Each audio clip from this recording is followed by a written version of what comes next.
నా పర్సును చూస్తూ ఉంటే నిజంగానే చాలామందికి ఇరిటేషన్ అనేది వచ్చేస్తుంటుందండి. అంతా చినిగిపోయి చూసారండి. దీని వెనక ఏమైనా కథ ఉందా, ఏమైనా సెంటిమెంట్ ఉందా, ఇలా చాలామంది అడుగుతూ ఉంటారండి. అలాగే నా నల్ల కలద్దాలు కూడా చాలా కాలం నుంచి ఇదే యూజ్ చేస్తుంటాను నేను. చూడండి, అయితే ఒక ఆసక్తికరమైనటువంటి కథ అయితే కళ్ళద్దాలకు ఉంది, కానీ పర్సుకి అయితే లేదండి. ఈ పర్సు నాకు ఒకసారి రోడ్డు మీద ఎప్పుడో 2016లో 17లో దొరికిందండి.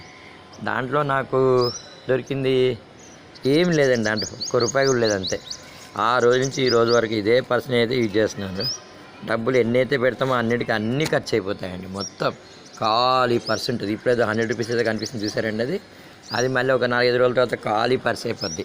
నిజమే, నాకైతే ఈ పర్సు ఒక లెసనే చెప్తుంది అనిపిస్తుందండి.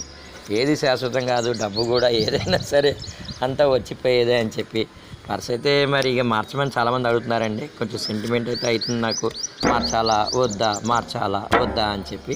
అలాగే ఈ స్పెట్స్ అంటారా, ఈ స్పెట్స్ అయితే ఒక బాబు పాస్ అయిన తర్వాత నాకు గిఫ్ట్ ఇచ్చాడండి. ఎప్పుడో లాంగ్ బ్యాక్, అది కూడా కరోనా ముందన్నమాట. ఇంకా అది అలాగే మెయింటైన్ చేస్తున్నాను. ఇది ఎప్పుడు నల్లగానే ఉంటుందండి. ఎప్పుడు ఇది రేబాన్ కాదు, ఏం కాదు. అంటే రేబాన్ గ్లాసెస్ అంటే 16,000 17,000 అలా ఉంటాయి కదండి, కానీ అదేం కాదండి, ఇది ఆర్డినరీ గ్లాసెస్ అనమాట.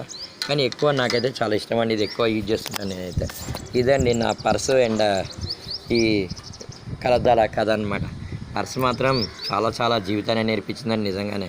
ఇది చిల్లర వేసుకునేదండి. ఇది చూసారండి ఏ స్థాయికి వచ్చేసిందో. రియల్లీ నాకు ఈ పర్సులో నా ఒక జీవితం కథ అయితే నాకు అనిపిస్తూ ఉంటుందండి. మనిషి జీవితం కూడా ఇంతేనేమో, ఒకప్పుడు బాగా ఉండే తర్వాత స్లో వెనక్కి వెళ్ళిపోతామా అనిపిస్తుందండి. హ్యూమన్ బాడీ లాగానే మార్చాలండి ఇదైతే కథ.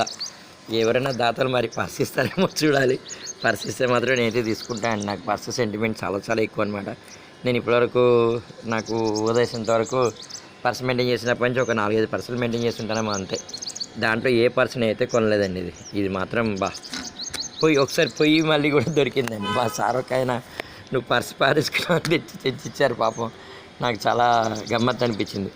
కలద్దాలు మాత్రం ఎక్కడ మర్చిపోలేదులేండి. అవి నేను ఎక్కడికి వెళ్ళినా, ఏ ఫంక్షన్కి వెళ్ళినా దాదాపు మ్యాక్సిమం యూజ్ చేస్తూనే ఉంటా. నాకు ఆ బాబు ఇచ్చిన అభిమానం నాకు కనిపిస్తూ ఉంటుంది అనమాట దీంట్లో. ఇదండి నా పర్సు తర్వాత నా కలద్దాల కథ అనమాట. ఈ రెండు కూడా నా బ్యాగ్లో ఎప్పుడు ఉంటాయి.